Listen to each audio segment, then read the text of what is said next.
And we're back. Welcome to part 2 of The Art of Editing. Okay, so what would be your all's top advice for pre-editing? Like a writer's finished, they've read through it themselves once or twice before they send it to you guys. And what is there any specific tips or tricks on how a writer can be successful in their own editing? Because I know a lot of times when I'm writing something after I may read through it 2 or 3 times, and I'll still miss something as silly as I started the story with a guy named Mark, but somewhere along the line, I changed his name to Steve. And I didn't even catch it. And I reread that story 3 times. So, and I know that when we write things and we're proofreading our own work, our minds have a tendency to skip over certain things. So do you have any tips or tricks as a writer or as an editor for someone trying to do their preliminary editing? I would say find somebody, not a family member or a friend, but you can be in a writing group or in, there's all these Facebook groups. Find somebody who's willing to partner with you and ask if they will read it over and just point out any major things. I think as an editor, a lot of the time I find out I'm the first person who has laid eyes on their manuscript outside of them. And then we have a lot more issues to deal with because nobody ever told them this story isn't doing well or it's not moving along. So if you can connect with anybody, even just go down to the library. A lot of libraries have writing groups. Or I just got an email even tonight where my library is offering volunteer hours to teenagers who are willing to pick up a book and write a review. So you might be able to just find somebody who's willing to say, yeah, I love to read and I want to take this and I'll tell you what I think about it. And then listen to them and go back and try to work through the things that they said to work through. I also would say before you submit it to me, especially since I work at a publishing house, this was mentioned earlier, but I get that people do not look at the submission guidelines. And a lot of times I have to send it back to them and say, you did not submit this to me in a way that my editors can efficiently edit. Double space the line. Don't send me your book. It's not a book yet. It's a story. I just need to be able to edit your story. All of the layout of the book and the chapters and the margin, all of that's going to come into play later. But right now, I just want your story, and then we'll work from there. So, read very carefully. Because it can be the difference between if you're trying to submit and have traditionally published, it can be the difference. I might have 2 really good stories, but you didn't follow submission guidelines. So I'm going to go with the story that actually followed my guidelines and is easier for my editors to get to right away. That's perfect. Perfect tip and that actually answered my next question too. And I'm going to go ahead and throw it out there for everybody to go ahead and continue to the advice on pre-editing. But my next question was, are beta readers necessary and should it be done before the manuscript or poem is sent to you? So you kind of already answered that question. So guys, what's your all's opinion on or advice or tips that you could give to a writer other than maybe having beta readers or friends or somebody to skim over it or read over it before it gets sent to you? Well, I'd like to speak on that about the beta readers. I think it's very important, like Katie said, to have more eyes on your work before you submit it to to a publisher or even an editor if you're a self-published author. But I also want to speak to the fact that me as an author, I had 20 beta readers and nobody got back to me except for one. And it was months and months and months later. And my second book was already written and getting ready to be submitted to a publisher. So beta readers aren't always reliable. And a lot of times people, you've got to be careful who you ask to be your beta reader. And even some of my beta readers were people that weren't like close friends. They were writer acquaintances and they were skilled writers. I knew they had the talent to do it, and still nobody got back to me. So if you can't rely on beta readers to do what they said they're going to do, then another suggestion is to step back from your work. Take a break from your work, because you have been staring at those pages for hours and days and weeks and months, and you know what's supposed to be on the page. Your brain knows what's supposed to be on the page, and you might think everything that's supposed to be on the page is on the page, but it might not be there, but your brain is filling in the blanks, just like someone had said, like with backstory, the backstory of your character, the ins and outs, and you think it's all in there. But if you take a step back and take some time from your writing and then come back into it to do your editing, or maybe even some revisions need to be done. And even just in that time, you step away from the words on the page, that you're thinking about the story. You're thinking about the characters. You're thinking about the scenes. And in taking that break from your writing, you could have so many like aha moments, like, whoa, I can't even believe that I need to put this scene in there. Or, oh, this scene is just dragging down the action. It's dragging the story. And just taking that break from it can give you just epiphanies on it. And even if maybe not before you go back into reading it, but then coming back with fresh eyes, and you can start to see those things you didn't see when you were just, your eyes and your brain are just fatigued from working on it just tirelessly. Take a break and go do something else. Go for a walk. Go work on something else or whatever. But beta readers aren't always reliable, in my experience. That's very true. I've had the same experience. Well, beta readers too, one of the things that I would suggest is I don't like, myself personally, I don't like having other writers as beta readers. I want readers. I want people who are readers. And I want to go into it with giving them specific things that I'm asking them to do. And I think if you do that, I think that can also help someone from feeling overwhelmed in the process. And so if you give them, do me a favor and just mark where I lost you, where you were confused, mark where it is, because those things are invaluable. They may not be submersive, plot details or whatever, but they're really important, especially if the reader, one of the things too is, where would you stop reading? And so you get an idea from different people. One of the things that is funny, I see all the time is writers so often how do I say it? They lose sight of what they're actually wanting to do because they think that they've included everything in it.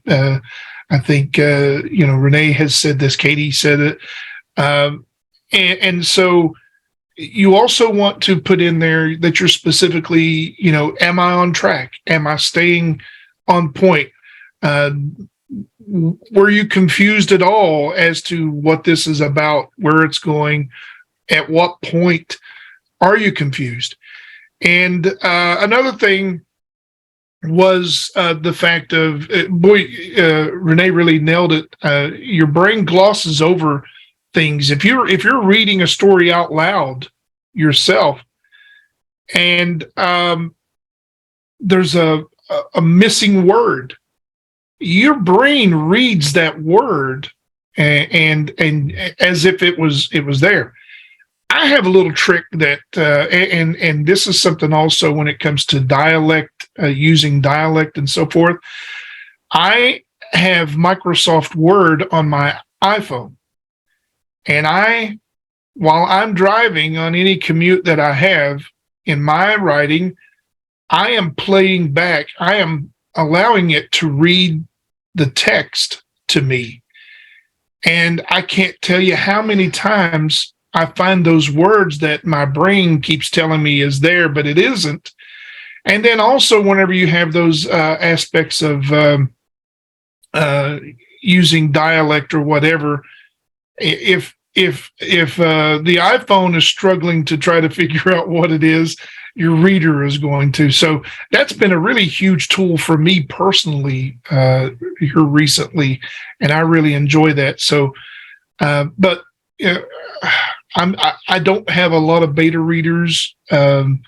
My agent does it probably more so than anyone. But you're talking more about somebody that's just getting started. Beta readers will be important. Don't change everything just because a beta reader tells you that one way or another. Also, if it's a short story and you're submitting to anthologies and you have this one story that you love and you keep getting rejections from it, and you think the story is good, don't go in and start making changes to the story every time that you get a rejection. It may not be the story. And every editor is different. Every market is different. Every one of us have different tastes. And I think Manny, touched on this earlier as well. Finding that connection, it's a love connection is what it comes down to. You want to find somebody that gets you, and so whenever you find that person, man, you want to hang on to them, and especially editors, if you want to have somebody to look at your manuscript, you want somebody that's experienced, they know what they're doing, but also you want to make sure that they get you, because not all editors get all authors, and not all authors are going to understand all editors. So find what works for you, because this road to publishing, there's a number of roads that will get there, and anyone who tells you have to do it this way, they're lying. So find your path and be true to yourself and be true to your writing. Definitely. Excellent points. And Michael, I'm the same way. I actually write my rough drafts in Google Docs and use Grammarly or, one of those pro writing aids to let that do its checks. Then I download it to Microsoft and let Microsoft do its grammar checks, and then I let it read it back to me to where I listen.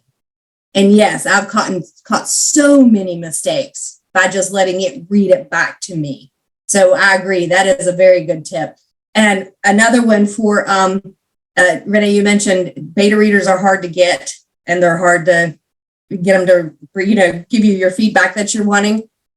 Another few tips that I've learned along the way for that is I've actually offered to, if they would beta read for me, that I would write them in as a character.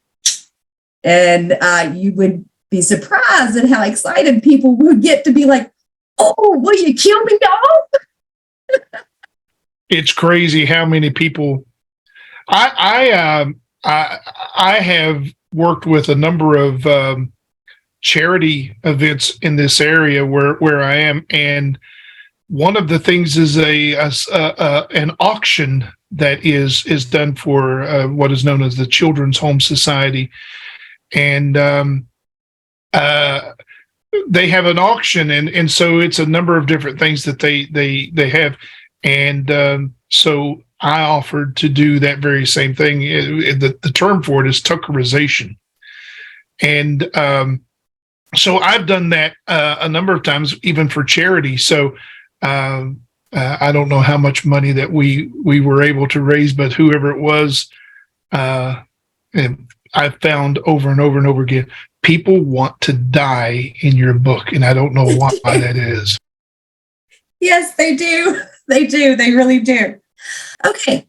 So we've been talking about how to find beta readers. And again, we've mentioned some of them. Some people have touched on, are they trustworthy? Will they reply? Will they respond?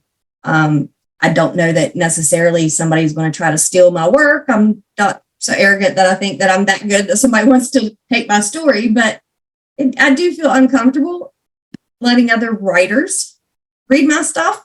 I don't know why. I think because I'm afraid that if I don't measure up to my friends who are writers, if I don't measure up to their standards, that, I don't know. It's kind of goofy, I guess.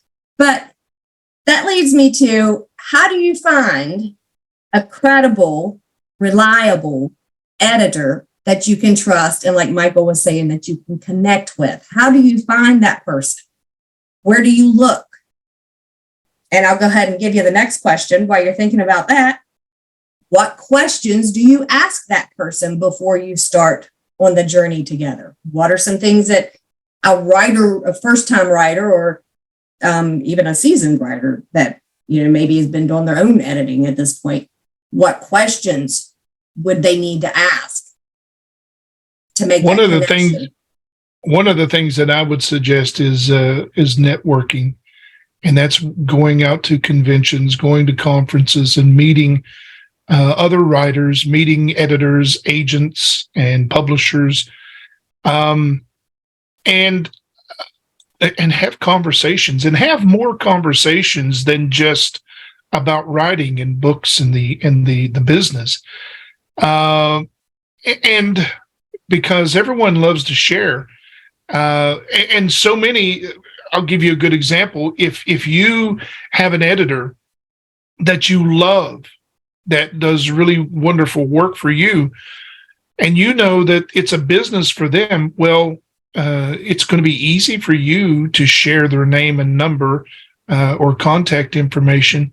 So when you're out doing the networking, talk to people, find out who they use and why, and do your research before you hire an editor. Please make sure you do your research, and if you do contact them, you're doing your research too, finding out, number one, what they've done before, who have they edited, what's, some of the genres, in other words, also is something, but do you know any of the books or anything that they have edited? And so whenever you hear somebody that has edited some of the names that you do know, that's only part of the story. So you want to also talk to others that have been edited by that person, and then contact them and say, how was that relationship? Because it's a relationship. They're more than just a tool, as I had said before. But doing your research and finding out more and more about it, because this is somebody that you're going to be working really intimately with, and you want it to be comfortable. You don't want it to be with somebody who is really good but they're sexist or racist or whatever the case may be. And will you be able to work well with them? And so generally speaking, whenever you're talking to people and they recommend someone, well, they're not going to recommend somebody that if they have not, number one, helped their story, and also was really good to work with as well. They get you. So I can't I can't say enough about, networking. And that goes with everything, not just editing. When I became senior editor, one of my tasks was actually to clean house and get rid of the freelance editors who were not doing a good job or who were MIA, and hiring on new editors. And as I've been hiring new people, I realized that this is a industry where a lot of people are easily scammed, because somebody can easily make a website and say, I'm an editor, and have zero experience, have zero knowledge of what even the Chicago Manual of Style is, let alone what it says. There was one person who wanted me to consider them to be on my team. And then I found, I did a little digging, and she had no prior experience. Her husband just told her, you like to read, you should be an editor. And she said, that sounds great. And she put it out there and was charging enormous prices as though she had been editing for this long period of time. And, but then even just her website had so many mistakes on it.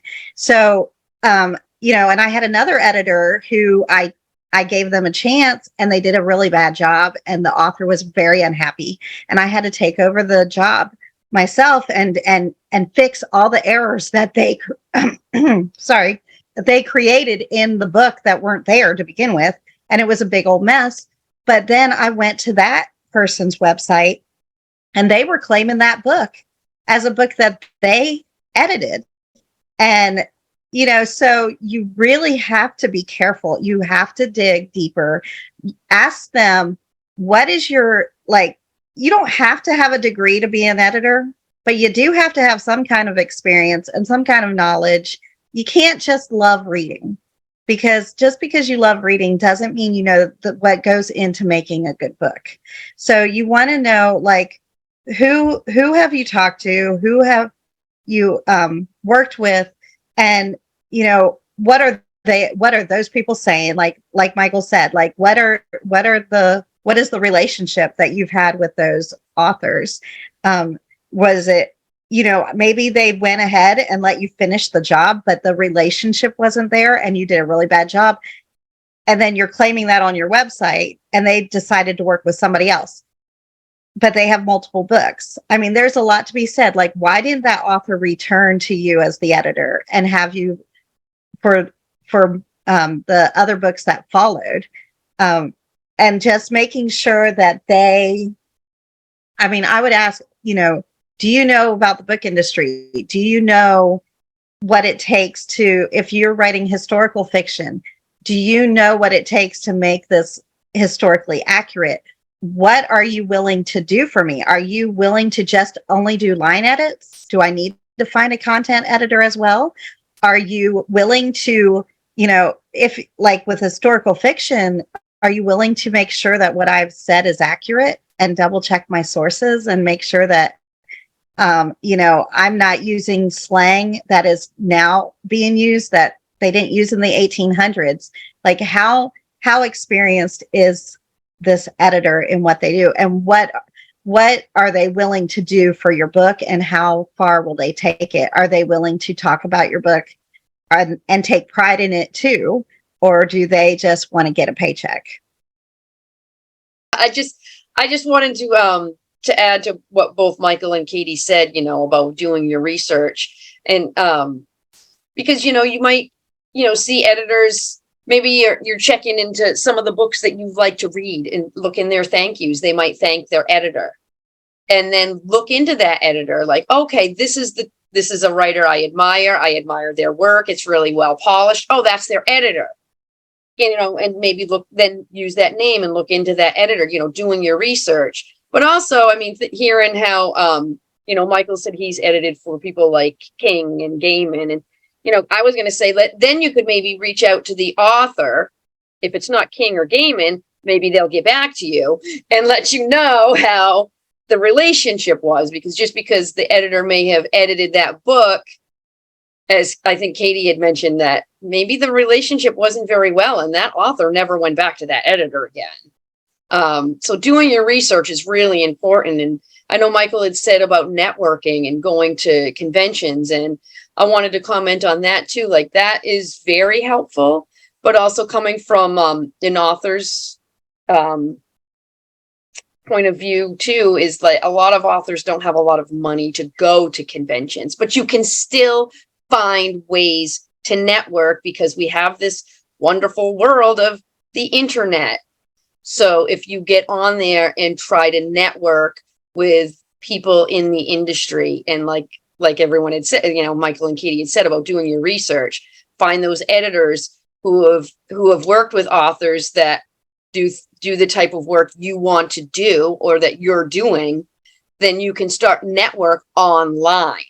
If you can't get to in-person events for whatever reason, you know, and it's just very, very important to do your research. And Katie had brought up about, you know, genre, like historical fiction. Well, if, you know, you're a romance author, you're going to want to take into consideration, okay, this editor is editing sci-fi or historical fiction.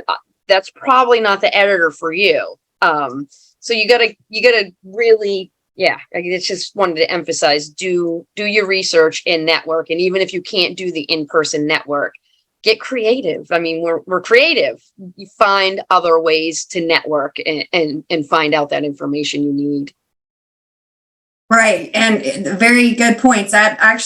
I'm pretty sure that's how I found my editor, Michelle, was we were in the West Virginia Writers Group Facebook group together, and I was asking, you know, for recommendations for an editor, and somebody tagged her in my post, and we started talking, and yeah, we hit it off, and she took on the gig, and she's been editing my books ever since.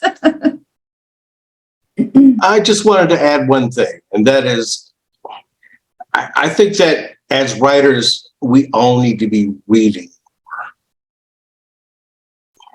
And I mean, there's something really weird about being a creative writer, especially a poet, but I'm just saying everybody, that if you're going to be a guitarist, you have to take guitar lessons. If you're going to be a painter, typically, unless you're an inspired outsider artist, you've got to take painting lessons. But if you want to be a poet, you go to a group and somebody says, okay, well, go write a poem. And frankly, in most cases, if you go to a class that's about, you know, starting out in genre writing, they say, well, go write a horror story. I know you've seen 1,000 horror films. Go write it. And that's why we need editors, right? Because, you know, these are experienced people who have developed judgments, who can see common flaws and you know, glaring flaws. But, you know, we can learn those things as well just by becoming more discerning writers. And ultimately, as we become better writers, we end up depending more and more, as Michael has said, on our own judgments.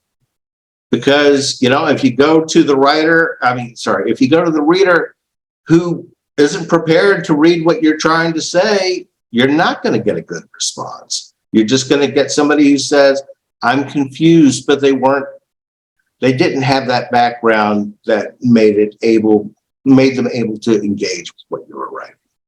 So we should read more, and we should read widely. And if we're writing within genre, we should be reading the history of the genre itself.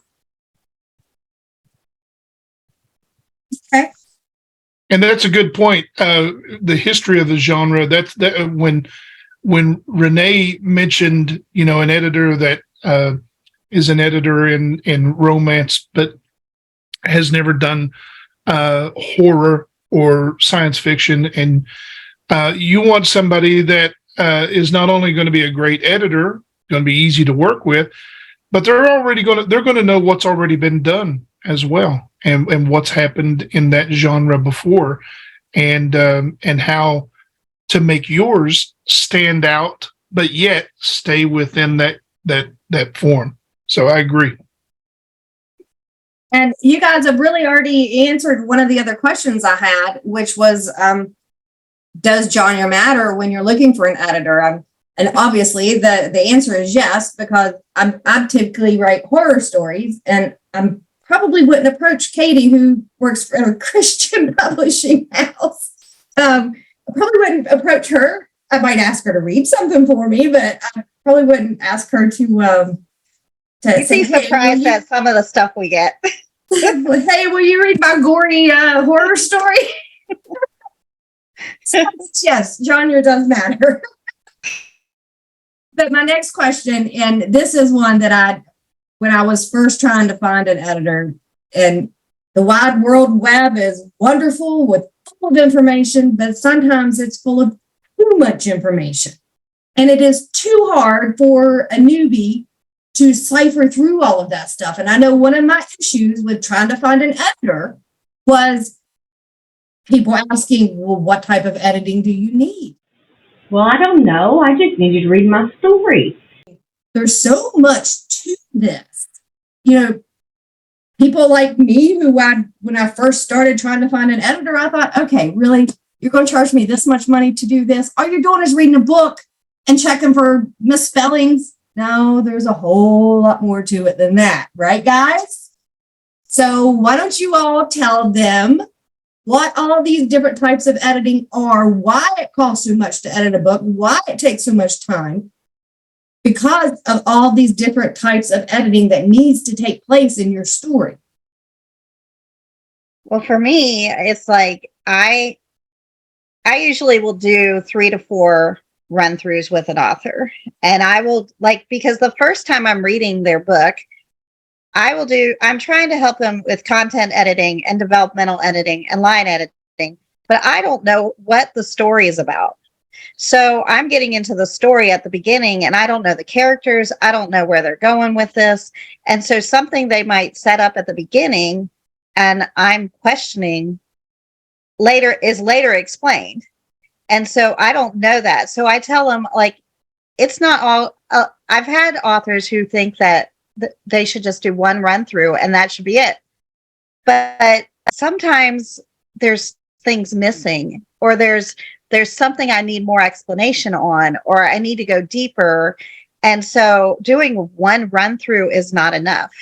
So reading a book, if I'm just reading a book for pleasure, I can read through it in a couple of days.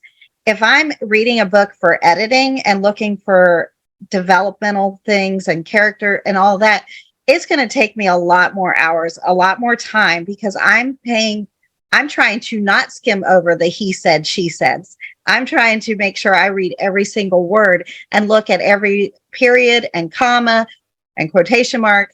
And these are things that you want to be right in your book. But when you're an author, you're not so concerned with those things necessarily, because you're looking for the story. You're trying to tell a story, and you get caught up in your story, and you don't realize you've had typos and you've had grammar problems. So there's a lot of thinking. There's a lot of layers. So for me, the first run through is I got to look at the whole big picture and see where you're trying to go with this. And then the second time around, then you've come back to me and you fix some of the glaring errors. And now I can start paying a little bit more attention to the little details, like the grammar, and not have to worry so much maybe with the content, because now I know where the story is going. So, and if I'm doing, I've actually done all genres, because working for a publishing house, I get everything from a children's book to a nonfiction, or to we just do clean fiction as well. So it can be, there's a lot of things that go into that. So if you're writing a historical book, well, I want to make sure that these are there might be something that's standing out to me, and I may not be familiar with the Wild West and everything about the Wild West. But so I'm going to go Google it and just kind of try to look those things up. That takes some more of my time. If it's a nonfiction, I'm going to make sure that you're citing your sources right. I'm going to be looking and making sure you're not plagiarizing, and making sure that you are doing what is right to give credit where credit is due. And, you can't just throw things. You can't use lyrics from a famous song without crediting, even in a fiction book. You can't just take other people's work and use it to make your story. Just because it's a popular movie or a popular book, you can't just do that. And so there's a lot that goes on behind the scenes, and that's not just reading. Very, very good information. And I've actually questioned that myself. I've tried to put lyrics or, as a quote for part of my dialogue as somebody's talking to somebody. And I'm like, oh, wait, can I put that in there?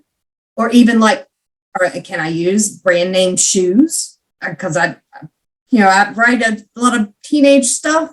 There's teenagers in the books, and there's some of them are very adamant about brand names. And am I allowed to use that? Am I going to get in trouble? Anyone else want to tell us a little bit more about the different types of editing services? Yeah, I wanted to just comment on like what Katie had said about like a lot of people will think about the cost of hiring an editor, and it makes a lot of people kind of gasp like, I can't, what? Why am I paying you that much money just to read my book? And it's like, whoa, if I was just sitting back, drinking a tea with my feet up, reading your book, yeah, maybe you don't have to pay me that much. That's not what it is. Like, sometimes there's depending on what the subject matter is that they're writing about, like Katie had brought up, like you might have to do your own research if they're writing about some things that you might not fully know about. And, there was a book I worked on, and I spent over 100 hours on that book because of research that I needed to do to make sure the whole story was working and to make sure I understood everything. And I don't think not everybody understands all the work that goes into it with an editor. And especially because I do all the nitty gritty line editing. I don't just do big picture stuff. I'll do the whole sentence by sentence, paragraph formation, as well as the big picture. Is the whole story working? Are the characters well characterized? Do all the threads go all the way through, or did you drop some along the way? And we never found out. Why did you even bring that up if it doesn't even, pull through the story? And Katie had mentioned she does like 3 or 4 passes through the book. And it's like, that's more involved than just kicking back and reading the book. So I think people need to really realize how much goes into, an editor's work. You really have to go through the author's work with a fine-tooth comb and look at all aspects of it. But then also, like you said, what type of editing is the author looking for? Like I did get a book, a poetry collection where they just wanted a proofreader. And so, okay, I'm proofreading, but then there was a lot more involved in it than just the proofreading. And when I gave back all my feedback, the publisher got back to me and was like, whoa, like the authors can't even believe how much they missed. And they're very big names in the horror industry, but they're like, no, we do our own editing. They're very confident. But then again, there were 2 very, very talented authors. And even then they thought they just needed a proofreader, but I ended up editing. But, and sometimes the author might not know the level of editing they need. So you really got to put a lot of thought into what type of editing services your work needs. And also, what can you afford? At the end of the day, you got to pay for the services too. So there's a lot to think about when it comes to hiring an editor. Yeah, and that's a good point. That may be a question you may ask when hunting for an editor. Will you work on payments? Can I pay like half up front and half when you're finished? Or do you have to have it all up front? So yeah, maybe that could be one of the questions you ask for an editor. But can someone give me a little more detail though? Because I'm still not sure everybody understands the difference between a line editor, content editor. What is the difference between all of these types of editing? You talk about content. It's all about the story itself. So you're not going to be doing copy editing. You're not going to be looking at sentence structure or anything like that. You're going to be looking at story. And that's probably what I do more than anything else, simply because of the fact that I love doing that. But, copy edit, and boy, Renee and Katie both, they really nailed it because we put in so much more time than what anyone thinks. And it's not just reading a book, kicking back with your feet up and just enjoying the story. I had someone one time that was, we were talking about, they were asking about me doing it, and they kind of balked at the price that I gave them.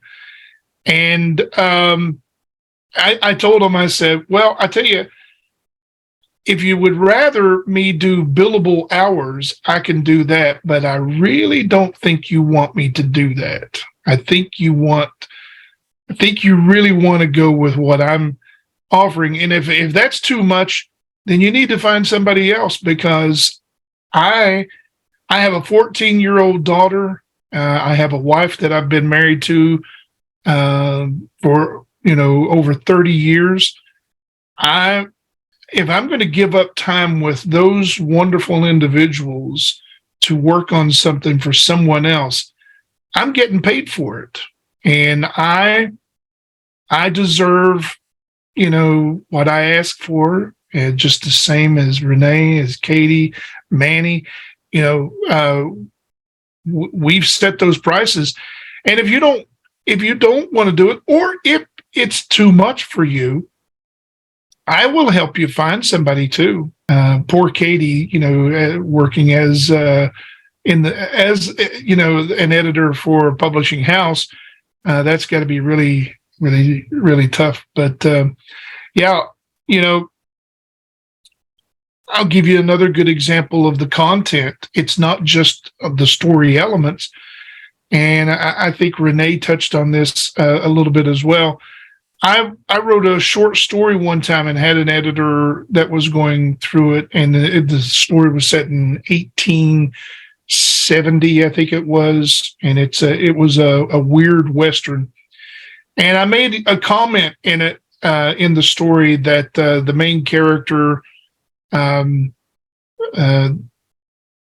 and his wife moved from one state to another, and they did that because they were trying to get away from his harsh father and her family's Mormon traditions. And the editor came back and said, Mormon traditions, they were just getting started at that time. And I was like, holy crap, that is right. And so, and as an editor, that's what I do is I'll look up everything, whatever's in your story. If it's a gun, if you have a particular type of gun, I'm going to look it up. Was it available during that time? And I'm not even talking about Westerns. I'm talking about anything. Michael, if they were moving from state to state, are you absolutely positive that the places they were moving to were states at that point in 18? Yeah. They were territories, but some were states. With how this was, and that's that's things that you have to look into, and you have to know beyond a shadow of a doubt. And but we don't look at an editor a lot of times that's doing all of that. So yeah, I may end up doing billable hours rather than regular set price, so to speak. Yes, I would so much more like to do billable hours instead. But yeah, Michael brought up a great point too, like about, weaponry, even like simple things like that. If it's not even the historical thing, but I've come across things with guns and, because I work a lot with horror and dark fiction or crime, and, and they'll have some small pistol blowing somebody's head off. And now it's just this headless person and blood spurting out. It's like, no, this is not a B horror movie. That is not going to happen. Like, research your guns. If you want that to happen, make sure you're using the right weapon, and even a lot of things too with crime procedurals, like know which officers are going to do what. A lot of people, there's a lot of crime in horror and dark fiction, and that's another thing that you got to do your research, and editors have to do all that work, and if they don't already have the knowledge, they need to do the research and make sure that the author is setting up the police department or the crime scenes and the way the people go about their work, or if you're doing lawyers, or if you're doing, who knows, funeral homes or burials or whatever the author's writing about, that editor needs to know that stuff, or they need to do their research too, to make sure the author is presenting it correctly on the page. So a lot goes into the editing process. Exactly. In the book that I co-wrote with David Musser, there's a gun involved, and I took the time to research what type of gun it needed to be, then what type of bullet ammunition needed to be used in order to get the effect that I wanted to have take place. So I did my research, but I know some writers don't do that.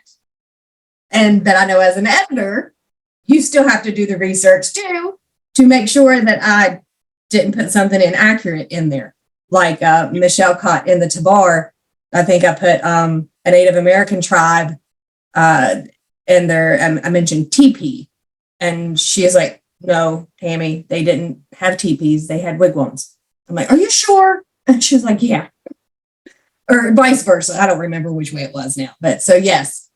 Editors are, they do catch a lot of stuff that we try to slip through there. And yeah, and a lot of times it's really small things. And as a writer now, being an editor has really helped my writing, because as I'm writing now, I'll make a note.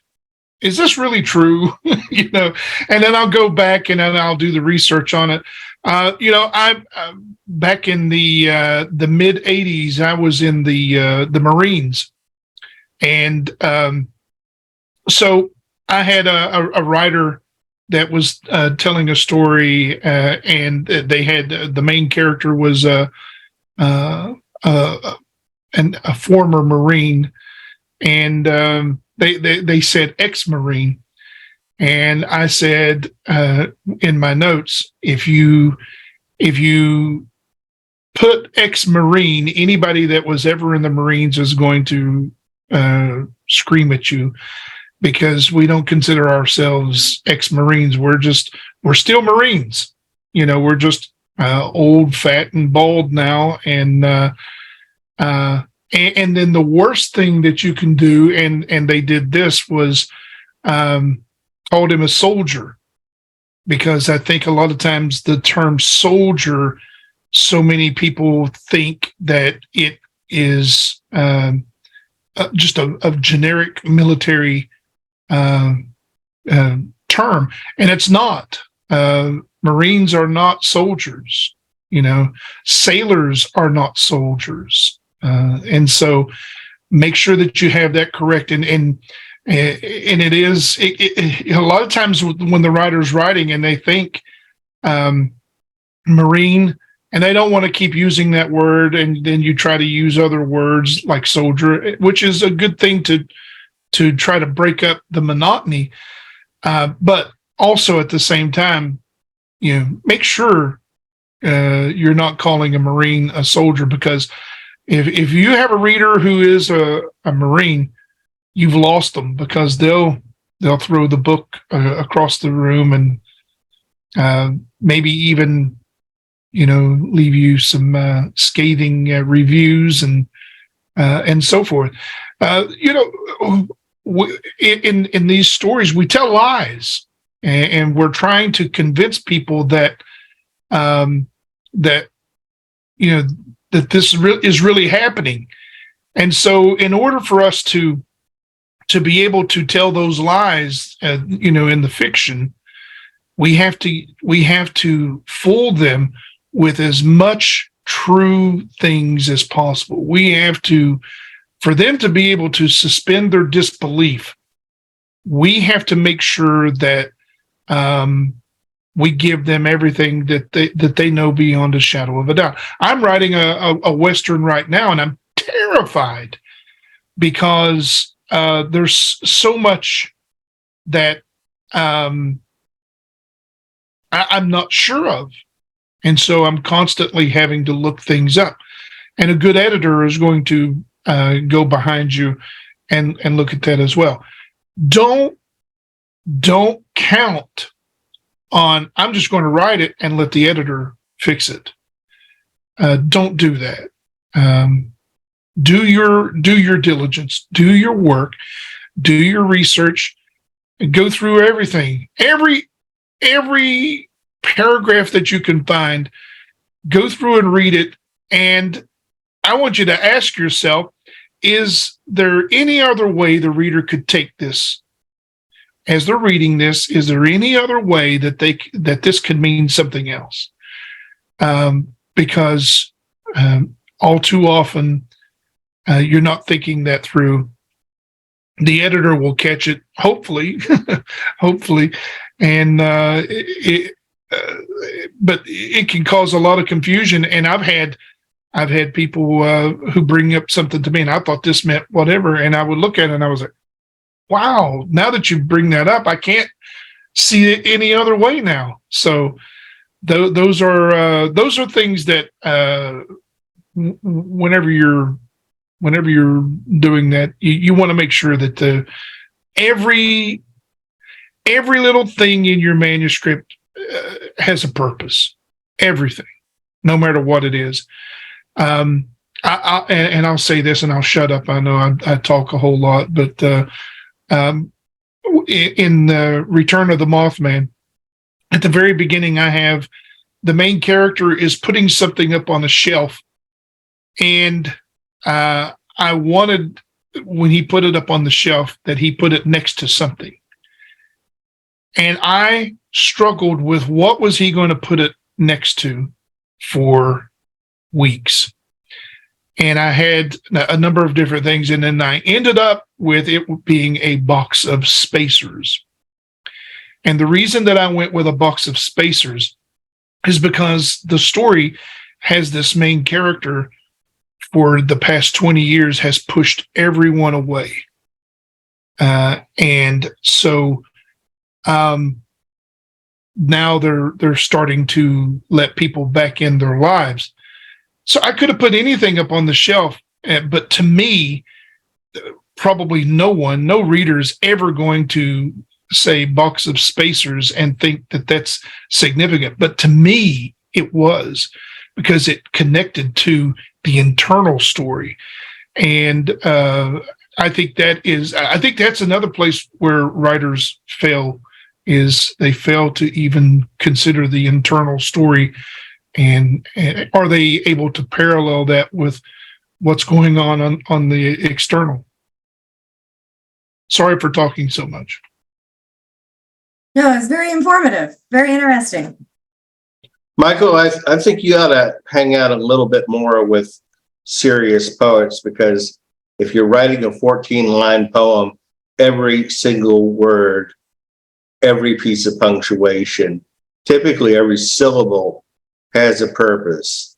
And, what's worse is that it often has multiple meanings and multiple purposes, and you can't control everything that your readers, who are often just as screwy as poets as you are are picking up. So even an amazing poetry editor is not going to be able to insulate you from misunderstanding and criticism. But that's part of why poetry is one of the least beloved writing genres out there. One of my favorite poets says, if you call yourself a poet, it's your own damn fault. But maybe editors feel that way a little bit too.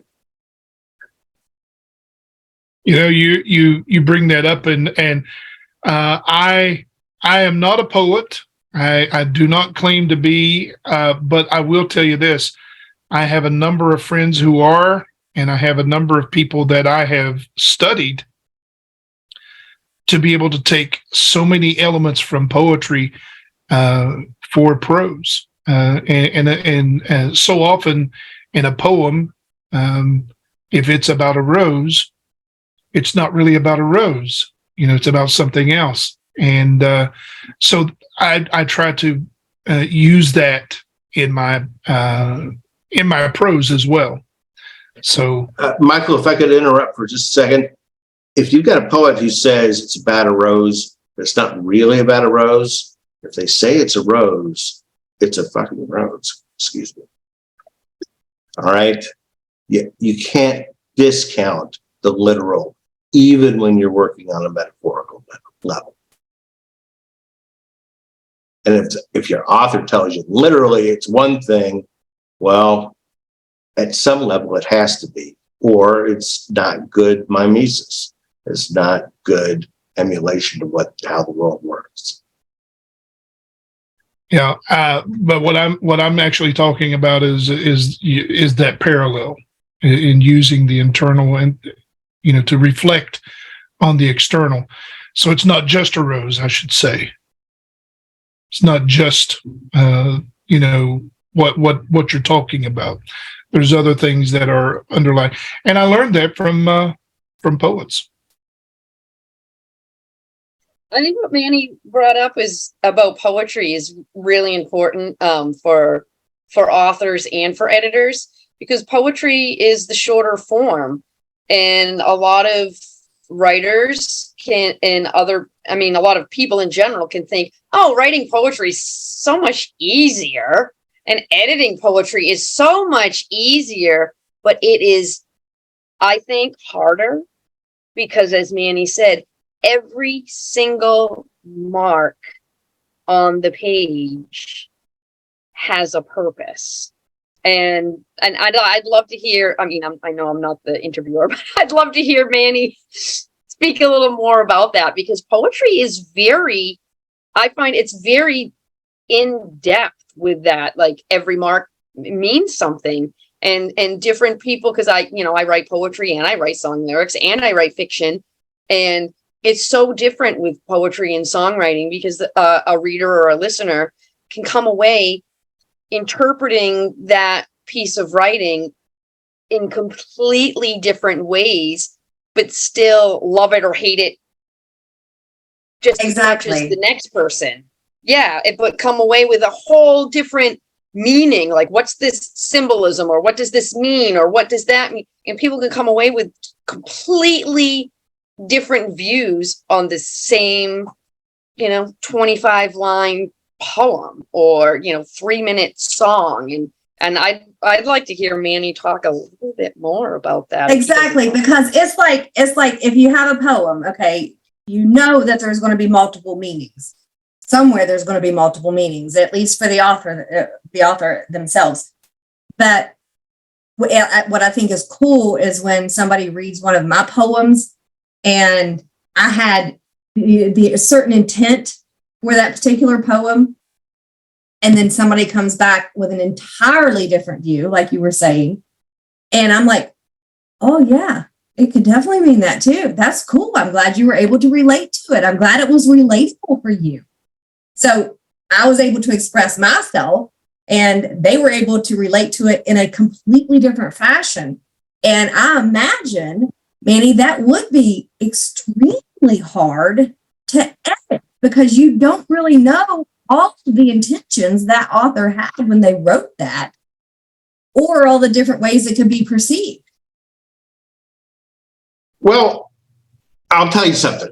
You know, one of the things that really peeves me terribly, especially if I'm going through a pile of submissions, is to encounter a good writer, a deft writer, somebody who knows something about poetry, but rather than forcing themselves to actually say anything, even in a minimal literal way, which is just part of the meaning of the poem, they put all these sort of affected phrases that sound like they're intending something. I mean, this has become very popular in some groups. I'm sure there are a lot of songwriters who, in a very impressionistic way, just sort of, put lines together in a mode on. And people feel the profundity of it because it's mysterious. It's hard to pin down what the meanings are. If you read it literally, it doesn't mean a damn thing, does it? But there are lots of people who are willing to say, oh, but it's so sublime. It's so profound. It's got so many different meanings. And something I've noticed about those particular poets is that they very often, when they're prompted, when somebody says, well, what were you trying to say? Where did that come from? They'll say, well, what did you think it was saying? I mean, what does it mean for you? I mean, that's really all that means anything in the end. What was the experience for you? And I say, I know no poem is supposed to be, exhausted by a paraphrase. But if you can't paraphrase your own damn poem, then you're not writing anything. You're writing dog crap. Okay? So, we all want our things to be polysemous, to have a huge, radiating, ramifying universe of meanings that are actually embedded in them because we've thought through them. We wanted those potentials to be there. But at some level, we still have to have, what Michael would say is a basic story. Or what everybody else would say is comprehensible, somewhat prosaic English writing. And if you don't... So it still goes back to your, like Michael started out with, this still goes back to your basic elements. You still have to have a story. You still have to have, yeah. But okay, so thank you all for your feedback, but I'm still not getting the answer I'm wanting here, guys. Specifically, what is line editing? What does that specifically mean? Line editing. I'm sorry. No, go ahead. Line editing is specifically looking at commas, periods, question marks, grammar. I'm going to tell you you're wrong. You need to go back to grammar school. Like I am put the periods and commas inside the quotation marks, please. That's like my biggest peeve. Please, please, please, please. We are not, unless you're writing British grammar, you are not, they go inside. Content editing it sounds like a lot of what Michael does. And that's when you've got the story, but making sure that the story is cohesive, making sure that the things in the story make sense, making sure it's flowing right. A developmental editor will, which I've done some of that as well, is when you have a story idea, but you don't know how to tell your story. So a developmental editor will come along and help you round out your characters, will help you, make sure that, like I had one author who came and they had a really compelling story, but like they jumped to the romantic scene at the very beginning, and this lady had just lost her husband, and she gets off a train and she immediately fell in love with this guy that she knew back when she was 5. And I was like, there wasn't anything that built up to it. So my job as a developmental editor is to say, okay, we got to develop this relationship. We got to develop your story. We got to figure out who this character is and make them not so flat. But wouldn't that still fall under content editing? It does fall, it can, but it's more, there's just more to it. There's more of like the content editing, you've got a story, it's like you're filling in the gaps there. Whereas developmental is like, I know that I want to write a love story set in the Civil War era, and I want there to be a widow, and I want there, and so as a developmental editor, I'm going to come along and say, okay, let's talk about who is this character? What do you know about this character? What do you want this character be? Like, what does she look like? What is her life experience? What is going on with her? And developing the story. And so developmental editing takes a lot more time because you really have to help them build that story and expand it. So you're almost even acting as a little bit of a co-writer at that point then. Right. Yes. And it's a fine line. You have to be careful. A bit more. They should pay you more, and they should definitely credit you. Some authors want to not put their editor in the front of the book. Make sure you give them credit, especially if they put that much into the story themselves too. Yeah. Oh, absolutely. Absolutely. And Michael, you had mentioned earlier copy editing. What is copy editing? How is that different from anything else that's been mentioned? Well, to me, copy editing is going to be the same thing as, what you're doing is you're making sure the copy is right. You're in working in radio. I wrote radio commercials, and so you want to make sure that the copy that you have is right. And so you're also going to be looking at the punctuation. You're going to be looking at the grammar. And stuff like that as well.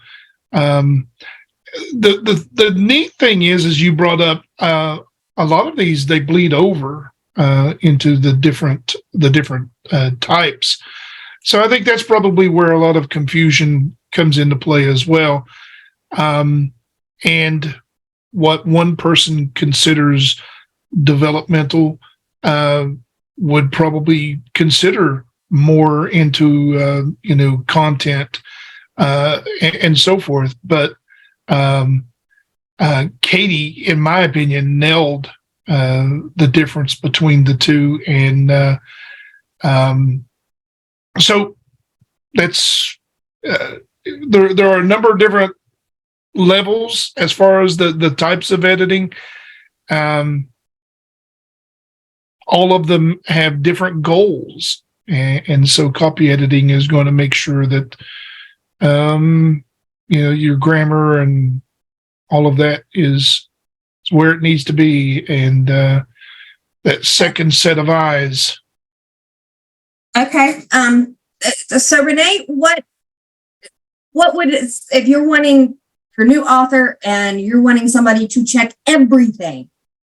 I mean, is there a specific term or, because like I said, when I was trying to find an editor, they wanted to pin me down to just be like, okay, well, line editing is this much, or content editing is this much, developmental editing is this much. And I'm thinking, can you not just give me a price to check everything? I mean, how do you ask that question, or how do you know as a writer what you specifically need? Well, I think like Michael said, it can get confusing because they can overlap. Because I mean, I consider myself a copy editor, but copy editing and line editing are often interchangeable terms. But I also do content editing. So there's a lot of overlap, and I think that's where a lot of the confusion comes in. And if you're looking for prices from an editor, and they're saying, oh well, if I'm going to line edit, it's this much. If I'm going to content edit, it's this much. And they're making everything like black and white and putting fine, solid lines between everything. And I think it's really hard to do that. So I think you just got to be. You got to really be careful with who, you go with for an editor, and how cut and dry they make it? Are they putting these fine lines between all that editing? Or I don't think anything in life is, black and white and all like fits in little boxes like that. So I think at the end of the day, it's also a matter of finding that editor that's going to work with you and what you need, and is going to, you're going to make that find a good relationship. And does that editor provide the type of services that you're looking for? And if you go to editors that are saying, oh, well, I can line edit for this much and I can content edit for this much but you want a little bit of everything. So it's like, okay, oh, well, thank you for that information. I'm going to keep looking and just keep looking for your editor that might not put such fine lines in between all of that. And again, I'm newer in the editing scene than the other three on here. So they might have, better insight into that than I do. But that's kind of how I see it. Because I don't really do the developmental editing. I can maybe give some advice on that, but even as a copy editor, / line editor, I still do content editing because I just feel like it's kind of part of it. So again, it's just like, don't just go with the first editor you find that gives you a good price, or they work with this author, so that's why I want that person because they work with that author that I admire. Like, make sure you check with multiple editors to find the right fit for what you're looking for. Right. I like what Katie said a little earlier, which was that, an editor doesn't start editing a piece of long fiction at the end of the first reading. You start right from the get-go. So there are going to be things that you're going to have questions about, legitimate questions about, that you think, I'm really going to point this out. This is really unresolved. It's really, a problematic suggestion because people are not going to know what it's about. People are not going to know what it refers to. And yet, a very cunning writer is going to resolve all those questions naturally, so that by the time you get to the end of that first thing, you're going to understand those questions that you had previously. The way literary critics talk about it is they say that it's dialogical. What you read later in the future comes back to inform what you read in the past. And I would say that what you really want is an editor who is willing to read not just to the end and then revise her comments about what she was questioning at the beginning, but maybe read it 2 or 3 times, because what editors will know and what writers will know is that the more you read something, whether you like it or not, the more invested you become in it, and the more you have intuitions to suggest about where you wish it would go, what you wish it would do, and what you love about it. Because you can't read something that many times and not love something about it. Katie mentioned earlier, she was talking about the process that she does is she goes through the line editing and so forth, and then works her way into more of the development or the development and also content as she goes, because she gets a better understanding of what the story is and so forth. And I love that. I think that is so true. One of the things that you were asking is about everything, getting everything done. All too often, I think doing everything at the same time can be quite overwhelming, and not just to the editor, but to the author, because let's deal with things one step at a time, which is one of the reasons I really loved about what Katie was saying.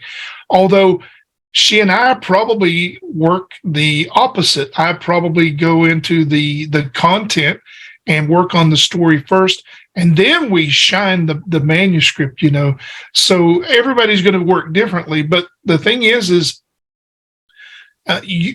if Katie or I or Manny or Renee, any of us work on your manuscript and we're doing everything, you're going to be completely overwhelmed as an author that's trying to get your footing with everything that's going on, and quite a bit. You probably even be confused because I'm skipping around and talking about the story, and now I'm talking about your punctuation, and I'm talking about the grammar and so forth, and so I think the editor that you get, you want somebody who has the experience that will not overwhelm you if you do want everything, and have stages. And like Manny said, you want to read it a number of times. And if you do that, if you do everything,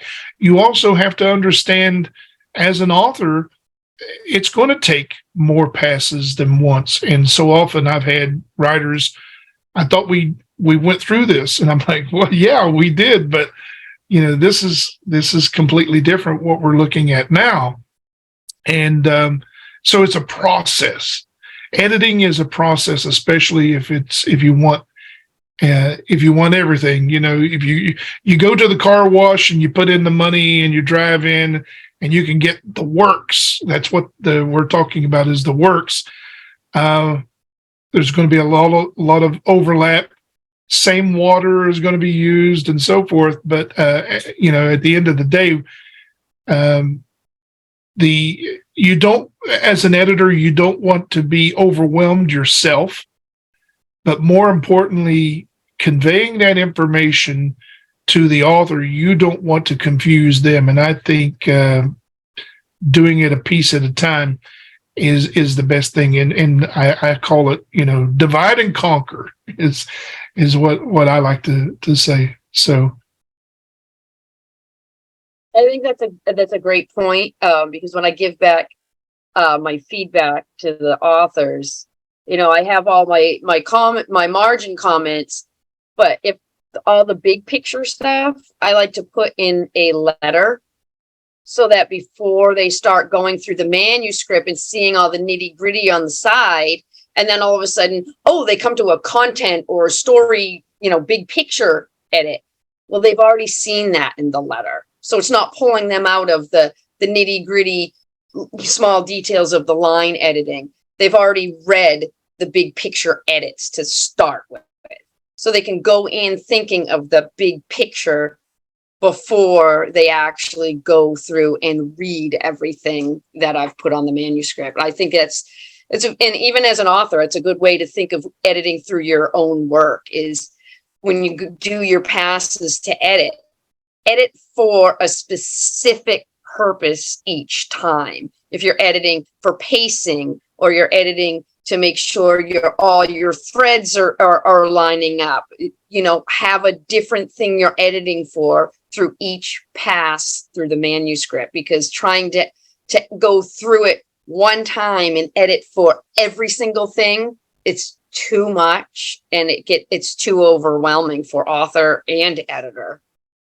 Yeah, and also I think that all too often authors are thinking that editing is going to just show you your bad things. One of the great things I love to do, because I think it instills better writing, is to show you the things that you're doing really well, that you're doing great, things that's in the story. And if it's a plot line, and I'll make a comment, I love that you did this because it reinforces, this, or you're using, the words that you're using. You could use any words, from a thesaurus, but you chose this one. And it, I always like to say, you want your every word to try your best to get them to do double duty or triple duty. It's not always going to work. So if you have a word that brings up a connotation of a mood or something like that, that's going to be different than another, I love to be able to point that out, in the what you're doing right, is I think is as important and to be pulled out. I bring that up. Knost is not my real name. It's a pen name. My real name is Mike Collins, Collins. And I chose Knost because it has a darker sound to it, because I'm writing horror. And the reason that I even used a pen name, Katie, I started out writing Christian. So I have several Christian books that I had written, and I didn't want my Christian readers to pick up, Return of the Mothman or some of the other stuff. So I came up with Michael Knost, and just as an extra side note, Knost, I chose it not only because of the sound, but I'm writing horror. It puts me on the bookshelves between Stephen King and Dean Koontz. So a little bit of marketing involved in it as well. But yeah, every word, every sentence, everything that you can do, if you can get it to do double duty.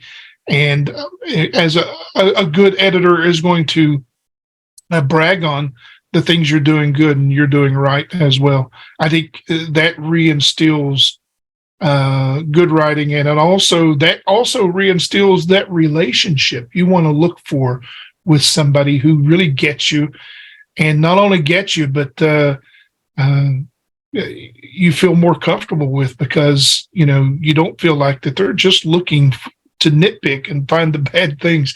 They're looking for everything, the good things, the bad things, the lukewarm, and all. Yeah, I think that's a very important point, because I will have a lot of comments in the margins about things that are working well. And I think the author needs to know that, because you can get back a piece of your work from an editor, and it's just like, this is wrong, fix this, and it's almost kind of like beating you down. It can feel like that if that's all they're telling you is like, fix this, change this, do this. And back before I was even, editing, when I was doing teaching, I had learned from one of my teachers this method about giving constructive criticism called the shit sandwich. I don't know if any of you have heard of that. Yeah. But like you have the bread is the good, you get the top layer that is the good, and then everything that needs to be worked on, all the shit goes in the middle. But then you kind of round it out with some more positive things, what they're doing well. Right. Because you don't want the author to feel like you're just beating them down and like, this is crap. You got to fix this, and you got to fix this, and you got to fix this.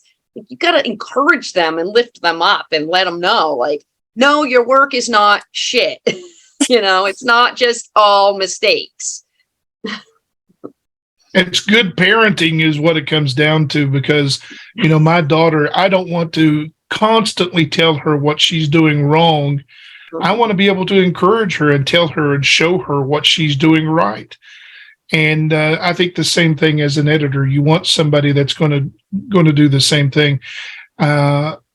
I managed radio stations for many, many years, and one of the things that I tried my best to do is every day I tried to catch someone red-handed doing something really wonderful, and I would brag on them in front of everybody. I mean, I would just, and so I found that by doing that, if I did have a criticism, it was taken better, because they know that I'm not just constantly nitpicking or whatever, that I care about the whole.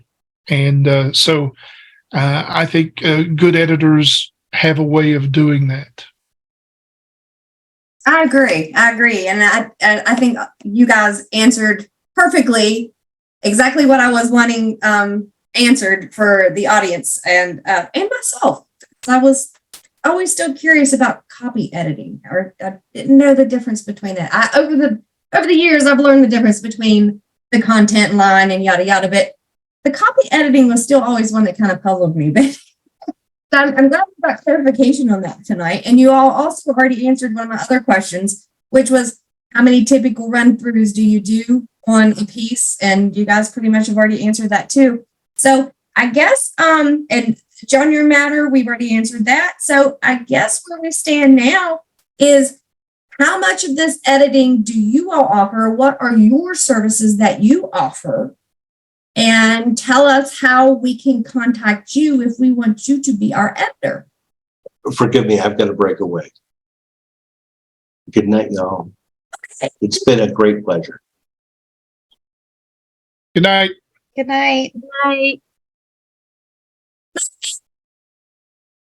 Be sure and get Manny's links and information so that if somebody would like for him if somebody would like to work with him, then we will get his contact information so you can get a hold of him. So if you guys will, let's round us out and tell us what services you offer and where can we find you? Well, I don't just do Christian books. I'm actually a pretty well-rounded editor. I do children's books. I do a lot of work for a Christian publisher, but I'm a freelancer, so I do a lot of nonfiction as well. I'm very good at citing sources and all of that stuff. So if you need somebody like that, I do all of it. I'll do the developmental editing with you. I will do content editing. I will do line editing. I'm even a ghostwriter as well. So I do offer those services. I haven't done a ton of that yet, but I do offer that service. So I am willing to work with you. My website is kind of being revamped, but you can still go on my website and see some of the things that I've worked on it's katiecruisesmith.com. Or you can reach out to me at katiecruisesmith@gmail.com. And I am happy to, talk about your project. And I will work with you on a payment plan if you are a struggling author. I do have different options. So, I think you can follow me on Facebook at Katie Cruise Smith, editor, author, and I'm also on Instagram as author Katie. I think I'm author Katie Smith. I think you have my link for that. I can never remember, but Awesome. And yeah, there you heard it, guys. If you're looking for an editor and you need a payment plan, Katie's willing to work with you. Yes, Katie will get all of your links and attach them so people can just click on it and find you easily. Renee, would you like to go next? Sure.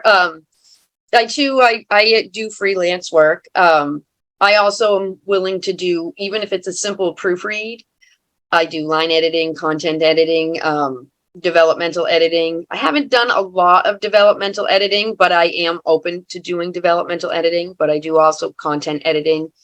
And you can contact me through my email is renees.decamillis@gmail.com.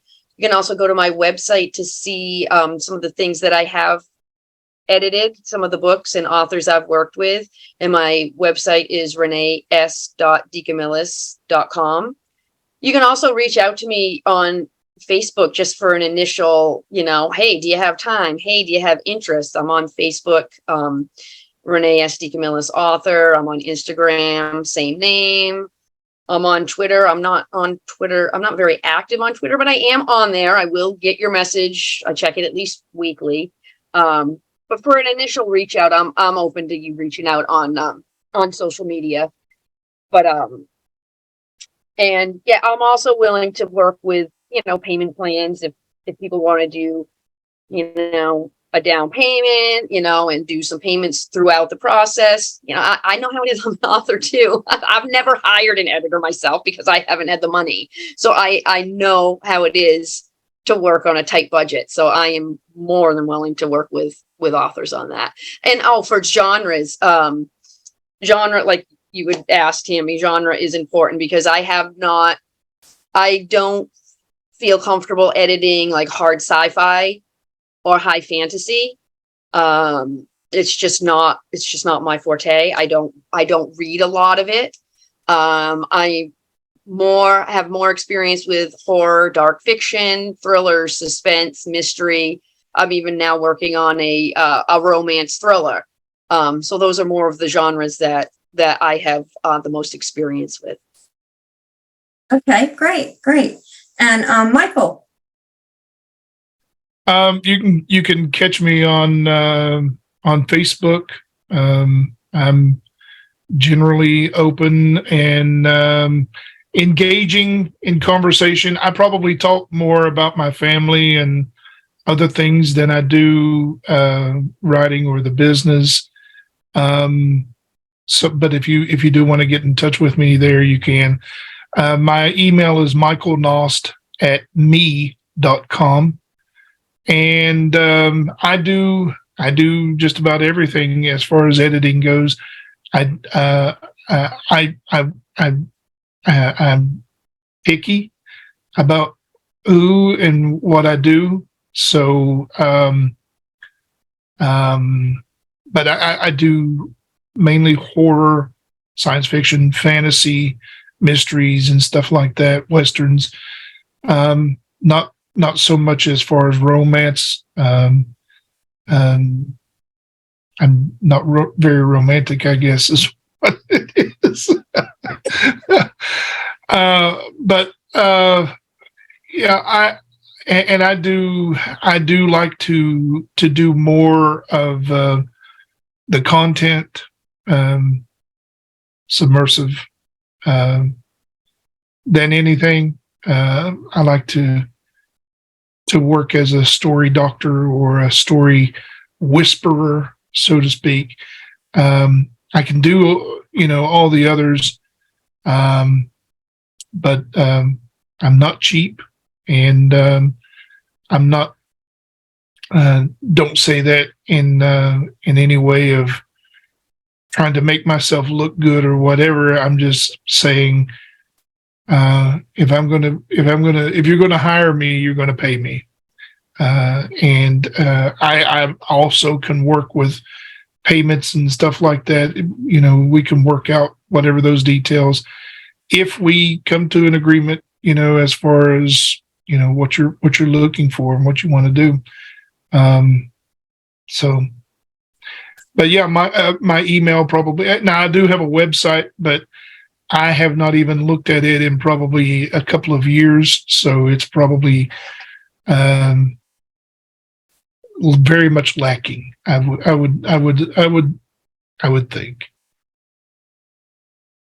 Okay, great. Well, and we'll get Michael's information and post it with the links as well as the others. And also, if you guys have any questions for any of these editors, you can drop them here in the podcast.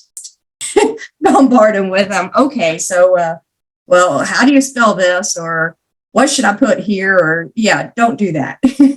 They are professionals. Their time is precious, and yes, they do deserve to get paid for their work. We will bill you for punctuation and everything. Hey, by the way, I also want to mention that I also teach a lot of online classes. So if anybody's interested, I'm going to be doing one coming up April the 21st, and it's called Building a Better Short Story.